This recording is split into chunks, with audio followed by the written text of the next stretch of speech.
നമുക്ക് അതിരാവിലെ വീടുകളിലേക്ക് പോകാം.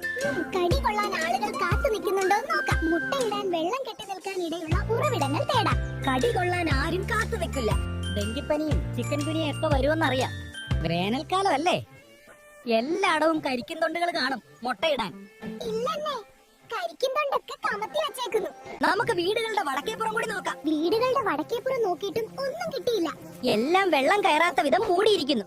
നമുക്ക് ആമ്പലുള്ള സിമന്റ് തൊടികളിൽ പോയാലോ? ഇതിലൊക്കെ ഗപ്പി മീനിനെ വളർത്തുന്നുണ്ട്. നടക്കില്ല. ഇവിടെയും വെള്ളം കെട്ടി നിൽക്കുന്ന സ്ഥലമൊന്നും കാണുന്നില്ലല്ലോ. എല്ലാരും നല്ല ജാഗ്രതയിലാണ്. ഇങ്ങനെ പോയാൽ മുട്ടയിടാൻ സ്ഥലമില്ല. പ്രിയ എഡിസേ, നമുക്കിനി തോട്ടങ്ങളിൽ ചെന്ന് രാപാർക്കാം. എന്തിന്? തോട്ടങ്ങളിലെ റബ്ബർ പാൽ ശേഖരിക്കുന്ന എല്ലാ ചിരട്ടകളും ഉപയോഗശേഷം കൃത്യമായി കമഴ്ത്തുന്നുണ്ട്. അവസാനത്തെ ആശ്രയമായി ആക്രി കടയിൽ പോയാൽ ആക്രി കടകളിൽ ഹെൽത്തി കേരള വിസിറ്റുമായി ബന്ധപ്പെട്ട് കൃത്യമായ പരിശോധനകളാണ് നടക്കുന്നത്. വേസ്റ്റ് എല്ലാം വെള്ളം കയറാത്ത വിധം സുരക്ഷിതമായി സൂക്ഷിക്കുന്നുണ്ട്. 7 ദിനങ്ങൾ കൊണ്ട് മുട്ട വിരിയുമെന്നുള്ളത് കൊണ്ടാ.